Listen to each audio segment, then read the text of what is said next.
Nací en un lugar en donde a todo le ponemos fe. De niño me enseñaron que la esperanza es lo último que se pierde. No hay mal que dure para siempre. Tienes que ser valiente. Trabajemos juntos que así somos más fuertes. Cuando creemos en nosotros creamos esperanza, esperanza. Cuando creemos en nosotros creamos esperanza, esperanza. La la la la la la la la la la.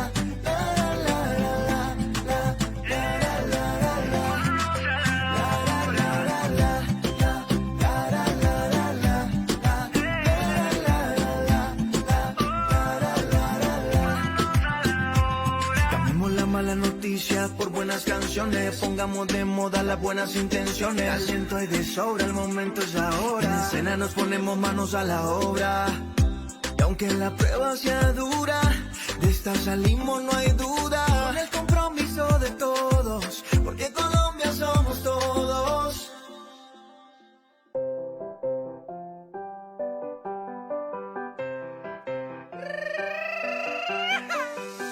Porque para el SENA tu experiencia y el conocimiento, eso es lo que vale. Te certificamos, tu experiencia vale. Aquí te ayudamos, tu experiencia vale. ¿Qué esperas para certificar tus saberes y competencias? Con ellos seguro vendrán bienestar y más experiencias. El SENA te respalda, evalúa y certifica lo que sabes hacer. Porque para el SENA tu experiencia y el conocimiento, eso es lo que vale. Te certificamos, tu experiencia vale. Aquí te ayudamos, tu experiencia vale.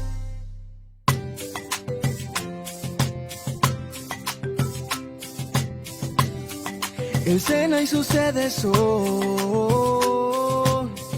para el servicio de todos los colombianos. En el SENA y con su infraestructura se seguirán formando, generando oportunidades por sus 33 regionales. Emprendimiento, empleo y formación para todos por iguales. Porque Colombia es territorio SENA, territorio SENA. Porque Colombia es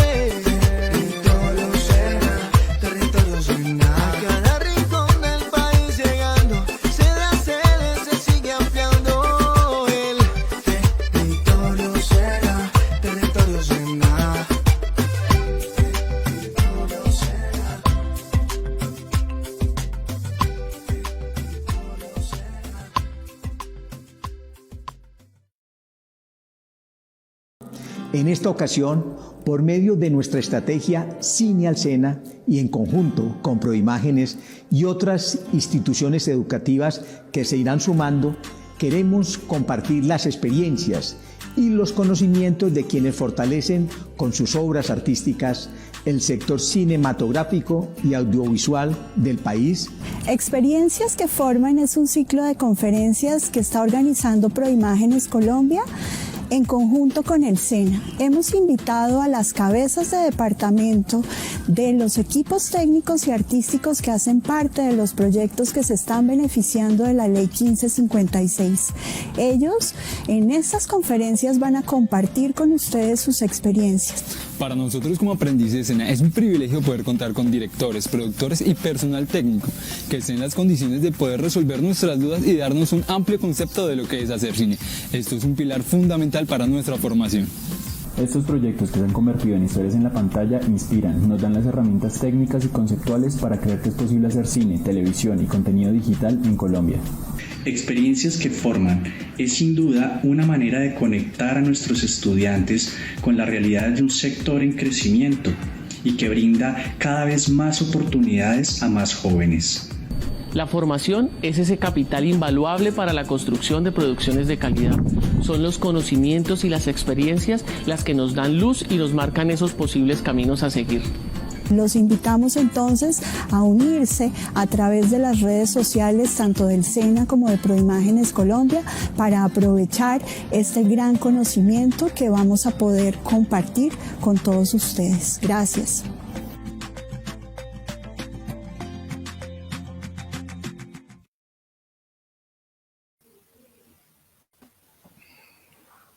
Hello, Chad. Hello, Tatiana. Hello. Thank you very much for joining us today on Experiencias que forman. Experiencias que forman, it's a program of Proimágenes Colombia, the Film Commission, and SENA. The Colombian Film Commission is a project of Proimágenes Colombia. It's supported by the national government, and the purpose of which is to promote the country as a destination for audiovisual production through incentives for audiovisual projects in the country. So as part of the incentives, the filming heads of these productions participate in these spaces dedicated to the educational community. So today we have Chad Barager to chat a little bit with him. So Tatiana. Okay, so Chad, so as Camila mentioned, this is a space like for students and for people that are beginning their process of entering the audiovisual industry. So could you tell us a little bit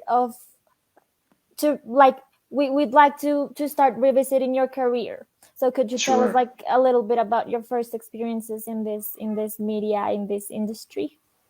Yeah, absolutely. Well, first of all, thanks for having me. I started back in, I think, 1998. I went to university. I decided that the law business was not for me. I decided not to become a lawyer. I got a job from my aunt who was working as an accountant for MGM at the time, the big MGM studios. And she hooked me up with a producer. I started off as the guy who was like picking up the garbage, sweeping up, getting lunches for everybody. And I was really quite fortunate because I was on this one particular movie and I had no idea what I was doing, but I wanted to make an impression. So I worked very, very hard, and I was the first guy in, I was the last guy out every day. And then one day, the owner of the company called Trilogy Entertainment came to me and said, hey, what are you doing this for? You should be working with us. He took me out of that job. I only had the job as like a production assistant for about 2 weeks. And he basically put me in their head office, and that was it. So I started off as a production assistant. I luckily quickly moved into a producer's assistant job, and I worked, I think, for these guys for about 3 years. And I learned, started at the very bottom in the office, but it was, it was throwing everything at me from learning how to read scripts properly, how to dissect the story. And then they put me onto a bunch of different series, television series. So I was working on films, I was working on television, and I was learning about how to schedule the day, kind of not really working with production, but seeing it from an executive standpoint. So I had a really, really interesting introduction to the film business. I was really quite fortunate.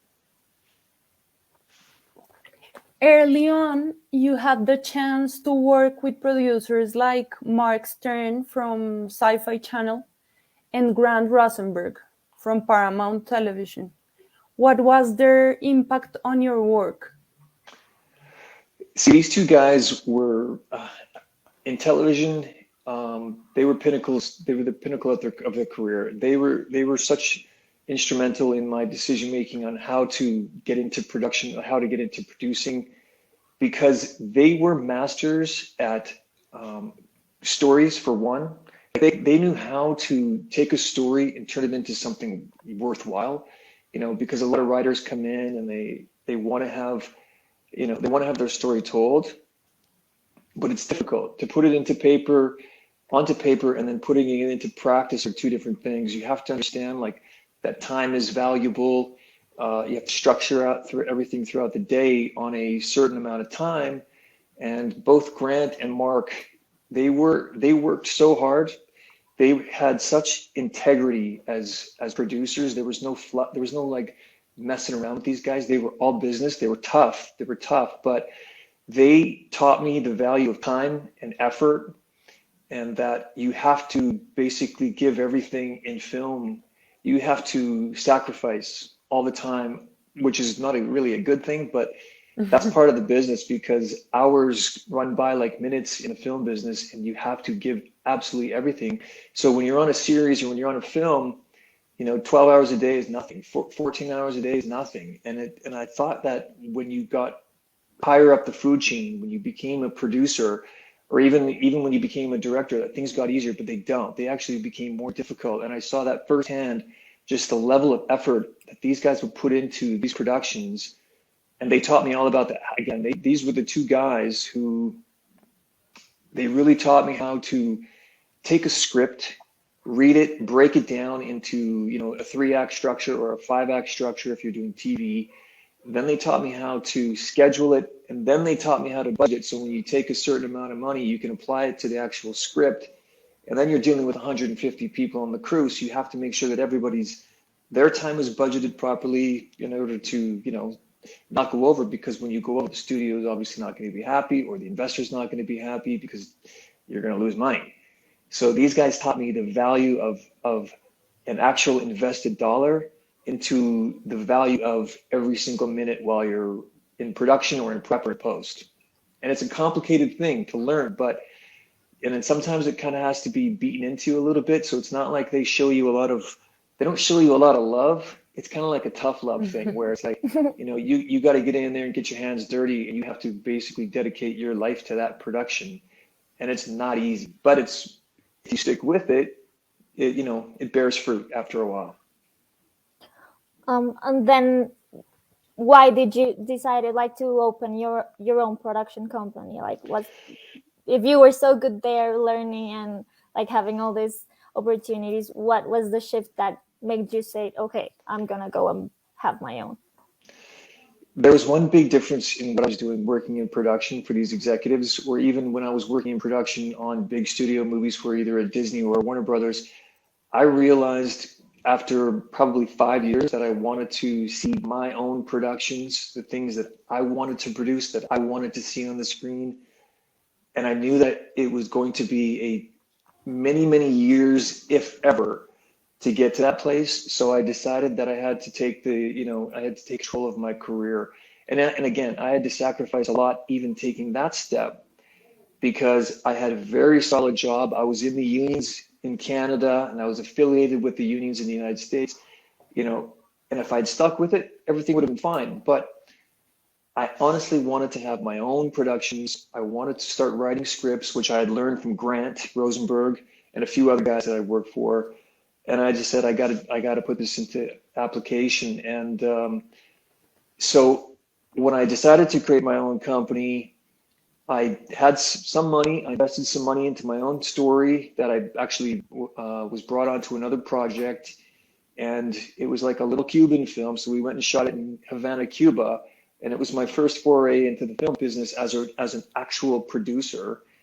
And the whole thing went so incredibly well that it was like this little tiny story about this little situation in this group in Havana. And the next thing you know, we were accepted into the Chicago Film Festival, and the film just blew up. And we were up against Denzel Washington's movie. I keep telling this story everywhere I go, but this is really how it kicked off my career. And I never looked back after that. I never looked back, because once I got a taste of actually some success, producing this film, this little tiny movie, and it ends up selling in 22 countries around the world, and it set me up for the next, basically it established my career. That I knew that I could do it. I knew that if I kept the money tight and in check and controlled it, it was almost like the stars aligned on this little project that I never really expected it to do much of anything. And it set me up for the next, 3 movies, basically. What was the name of that project? Can you tell us? Yeah, it was called Fabula. It was a Spanish film. And I had no idea that I would get into the Spanish language film business, but let alone go shooting in Havana, where Americans weren't allowed to go to, really. And the next thing you know, we teamed up with the I think it's called EKIC, the Cuba Film the Institute. Institute of Cuba. Yeah. And they were our partners on the project. And it was one of the first times they did, if not the first time they'd done that. And so it was really exciting. They welcomed us into Cuba, and we had their full support. So it was a really special opportunity that was granted to us, and it was pretty unusual because Alfonso Quijada, who's the director of Tomorrow Before After, this was the first movie that he and I had done together, and he was a producer on the film as well. He was actually in the film. He had a small role. But yeah, it was crazy. That's how it started, Alfonso and I, because he's the one who introduced the story to me, and the rest is kind of history. But you also have a project as a writer and director, which is The Inheritance. Can you tell us about that project and about your first feature? Yeah, I knew I'd written a few other scripts before, and I've been writing basically since the year 2000. I think I wrote my first screenplay. But having been in Ukraine, it was the perfect opportunity because we were in our apartment in Kiev, and it's an old building, and upstairs there were some crazy noises happening, and I just turned it in all the events that were happening in our place. I turned that into a story about a girl from America who has a family. Her grandfather passes away, and leaves her this vast inheritance. So she decides to come over to claim the inheritance, and she starts to hear the sounds of the night, and it just kicked off from that. But I wanted to get this story out there just to kind of test it. So again, it was my own money. It was a couple other people who invested, and we just wanted to see what we could do with this thing.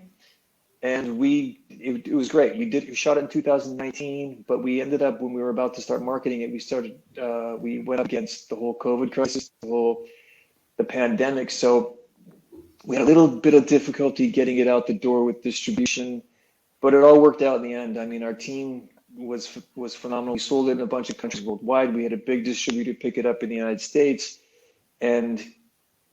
But even before that, I had written another story that we actually shot in El Salvador over the pandemic. We got stuck in the middle of the pandemic as well. And then we resumed earlier this year, and that's now in post-production. So it's kind of been a bit of a weird thing, kind of working around the Inheritance release and my new movie that I wrote and directed, and which is again taking me to the next level, which I'm now working on another project. And it's just continuing on from there. Okay, so I can hear from your experience that you have been shooting in a lot of Latin American countries, not only Cuba, also Costa Rica, Colombia. What do you think about our industry, the Latin American industry? I love it. I see that the market is massive. Being connected to a lot of U.S. buyers and U.S. distribution, I know that the appetite is huge for the Latin American market. Plus the thing that really draws me to it is the fact that it's shooting in Colombia or shooting in Central America. These countries are relatively unseen to the American eye, and that's the biggest market that I'm supplying my content to. So when I have conversations and they say, "What are you doing here? What are you doing there?" The people become interested quite quickly in the whole idea, because it's like an unseen palette for them, and they want to explore it. They want to see more. And then even when you add in the Spanish language element, they more than ever, they are seeing real value in that. And because my very first film that I did under my other company's banner, I noticed right away that there is a massive appetite in the American viewing public that they want this type of product. And because when we got together with Alfonso again, and then we teamed up with Natalia Reyes to do this one in Colombia, people are going to see a different side of cinema, because these regions, again, it's not like shooting in Vancouver or Toronto or New York. It's unseen. It's going to be a new kind of flavor for people. And I think that the world's ready for it. I think that they want that, because there are so many outlets with, streaming platforms that I think that people are looking abroad, they're looking elsewhere to get their fix because everyone's glued to their screens, whether it's their phones, their computers, or plugged in on their TVs. It's just they want to see more, and I think that the Latin American market is about to really break out and deliver much more. Even if you look on Netflix, for example, if you take a look at one of their best most watched shows, which was Money Heist. It's set in Spain. It's a Madrid centric production, and it's in Spanish, and it's the same idea. I think what's about to happen with places like Colombia, because the infrastructure is there, the crews are there, and the price is right. It just kind of makes sense that people are going to start to gravitate to these regions. Do you think that also, I know we have the infrastructure, we have the crews, but what is, besides like the people, of course, what is adding like to the creative aspect of each project that you come to do in Latin America? Like,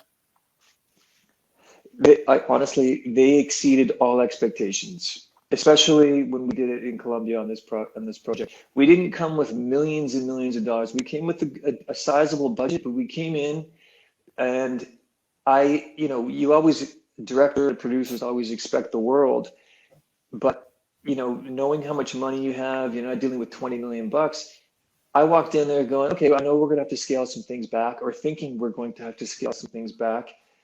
And this crew, they completely over-delivered. I did not expect the level of production value that we received.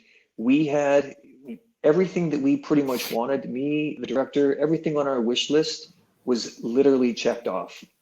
And it was like such a huge relief and success for us when we walked in and we see these locations and we saw the designs from the production, from the art department. What they were able to create for us is absolutely mind-blowing. And the world is going to see Colombia at its finest, and it's going to be, the movie's designed essentially for the West, like for the North American English-speaking market, but at the same time, because it's, this film is very special in its design, we will be able to take this movie for the US market, for the English-speaking market, and take the exact same product and change a few things, and it's going to be ready for the Spanish-speaking market at the same time. It was exceptional. How does the project relate to Colombia? Is it narratively related to Colombia, or it's only Colombia is only the setting of the story?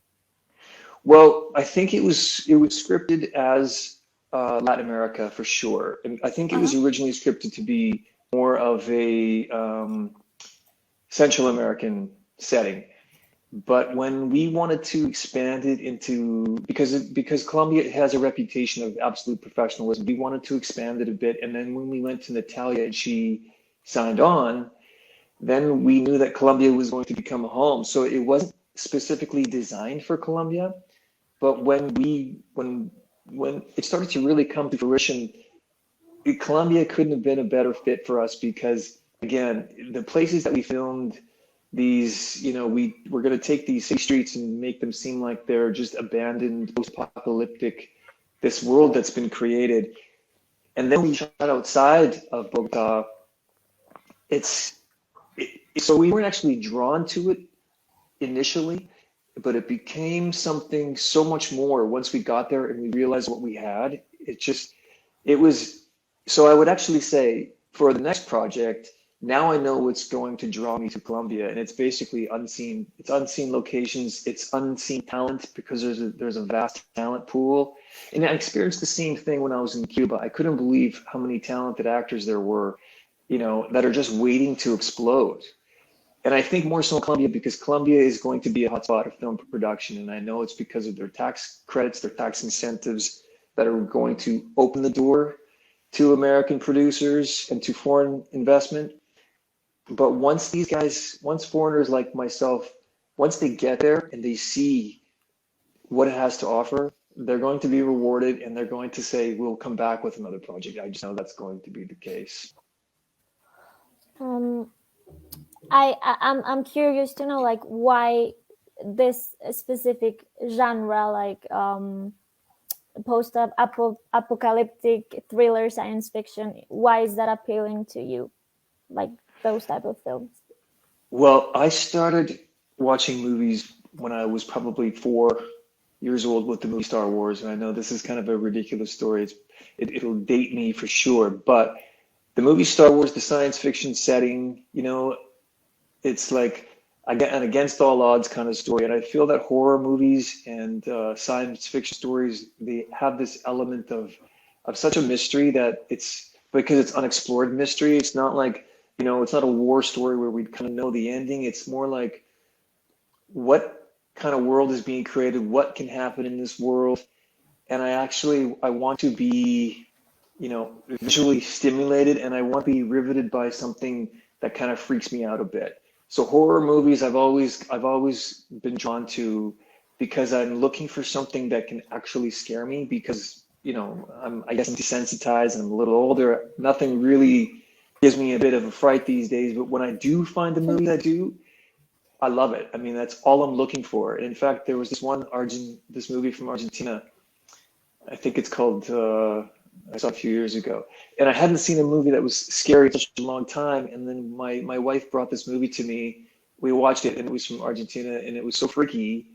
And then I realized again that those type of movies aren't coming from Latin America. So it's like, again, unexplored, getting to a story that will scare me, that freaks us out, something that we can't control. We can't control things that are horror, we can't control ghosts, we can't control, the darkness of this world. And I love that, actually. I love it. And I'm aggressively looking for stories to tell about that.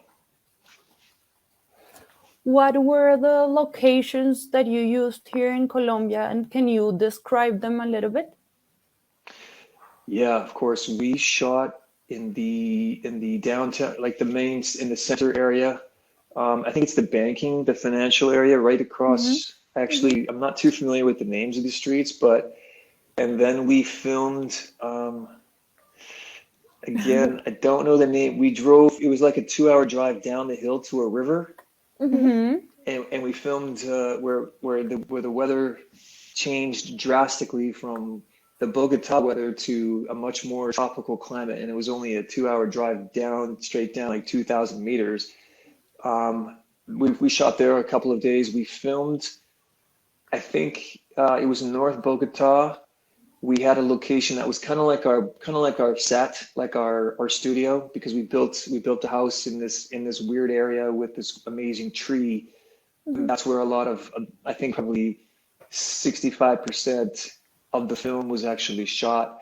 We shot in an abandoned train yard. It's actually a museum now. Again, I don't know the name of it, but it's kind of in the center. And it's this magnificent old train yard it just was so perfect for the film. I wish I knew the names. In fact, I don't have them somewhere. We shot at an abandoned, I think it was like a museum. It's a museum now. It's a library. It's a library that used to have this like incredible old weird, building from the 1970s that I don't think has been used much over the last few decades. But again, it's like, it's an unseen world, and we didn't have to build anything. It was pre-existing. So the locations were like very, like they provided a lot by themselves to the narrative of the film by themselves. Absolutely, they were characters in the story. We walked into some of these places, and we were just amazed by it. I remember doing our location scouts and our tech survey, and just looking around at these places, and then our production design team, what they took it to a whole other level. And then of course we got our cinematographer lighting these locations and making them into something seriously just incredible. So, and we didn't have to do a whole lot. We could have shot with the existing structures, with the existing buildings, the existing streets, and I would have been happy with what it was. But we are so fortunate that these guys were so professional and so fast and working on a budget. Again, it didn't, we're not making Marvel movies. We're making something with private money, private investment, and the dollar just went so far. So we were lucky. We were very lucky. And there's so much more to see because there wasn't, we didn't explore things that were necessarily appropriate for this film. But as I'm driving around the city, and I was there for a month. It's actually my second time there in Bogota, in Colombia, and just driving around and seeing everything that's available. There are so many waiting horror stories, ghost stories, science fiction stories to be told with a set in Colombia. I wanted to ask you about the Colombian crew and the cast, which is a unicast because it's just Natalia, right? But right. How was the process of choosing like the heads of departments, and how was the process of getting to Natalia and convincing her of doing this? And well, she has the movie by herself in her shoulders, so yeah. How Well, the getting to the crew, before we even left, before I was in Europe at the time, Alfonso, the director, he was in Central America. He's from El Salvador. We teamed up with 64A Films. They started sending us suggestions for production for all the key elements of the film, all the heads of department. And honestly, it was like just looking. I didn't know any of the names per se, but once we looked at who they were and what they'd done, and then started investigating, the productions that they'd worked on, because it's not necessarily that I had known these productions because they were predominantly shot in Latin America, but there was just such an abundance of quality productions from our heads that it was, in English we call it an embarrassment of riches, because there were so many good choices that it was difficult to actually narrow it down.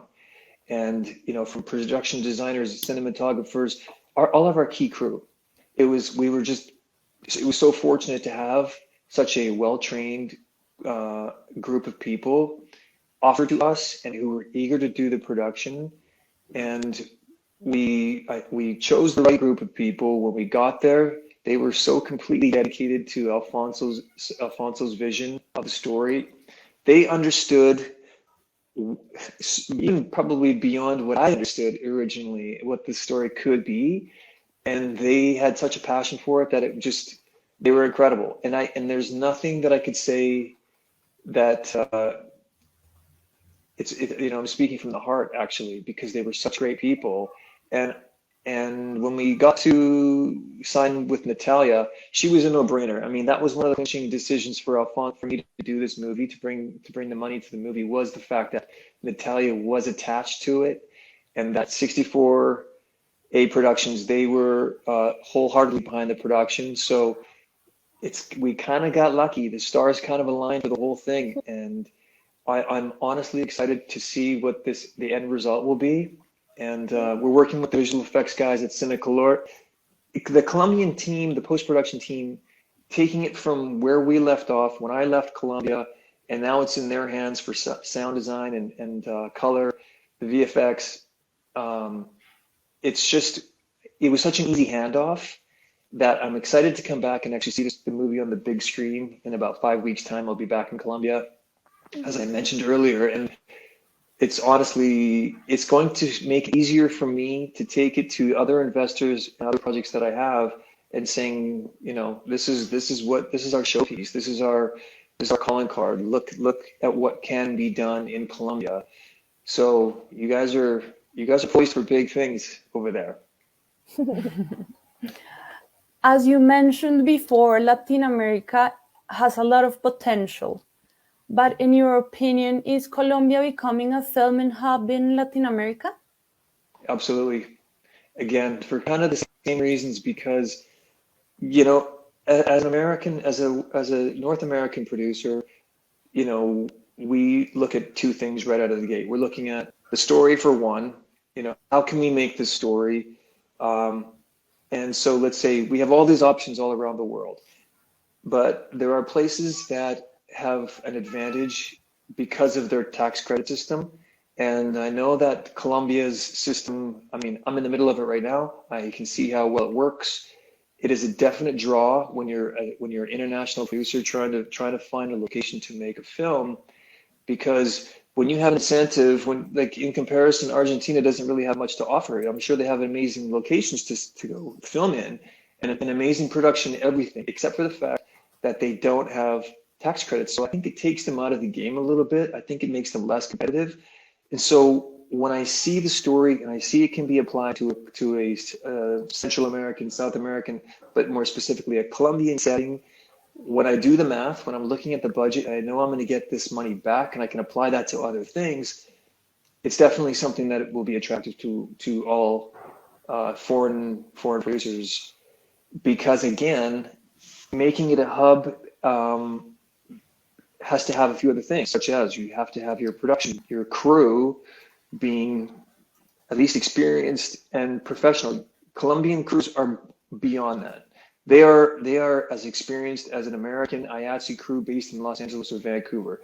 The locations is another serious asset that you have because, you know, aside from a few shows, perhaps Narcos maybe being the biggest one, at least the one that I know of, which kind of set the stage for part of Colombia, but people can go there and find everything else that you're looking for. You have the beaches in Cartagena, you've got the cities in Cali and Medellin, you have the city of Bogota, you have the mountains, you have the rural areas, you've got the jungles. You have such a broad spectrum of unseen locations that I know for a fact, because I deal with US big buyers all the time. They want to have the production, these facilities, these locations, everything kind of handed to them. And the icing on the cake is the tax credit itself, because then they know they go in there and spend X number of dollars, they're going to get X number right back, and they're going to put that right to the bottom line. And it will be a key to a decision-making process for any physical production executive in a studio. And the more you do, the more that the English-speaking producers flock there, and I honestly think that they will, it's going to be, honestly, a renaissance for filmmaking in Colombia. And for example, I mean, you said that you had experience like with Latin American people from the industry, but how do you think people like from Europe or in Ukraine or I don't know, elsewhere that's far beyond from America, how can they know that Colombia has all of this besides like normal communication? But is it just word of mouth, or how do we get like for the world to see us? I think you have to present it to them. You have to present it to them in film form. So, you know, what we've done and what my plans for our film shot solely in Colombia, I have, you know, big plans to take this out there. So it's going to go to all the big markets around the world, from Berlinale to the Cannes Film Market to Toronto, whatever. And the world's opening up again, thankfully, because of COVID seems to be coming to a bit of an end, I hope. So as this happens, once guys like me who take their you know, originally intended English-speaking film out to market, if we get into certain festivals, people are going to seriously take notice of what we've done, what is available to them.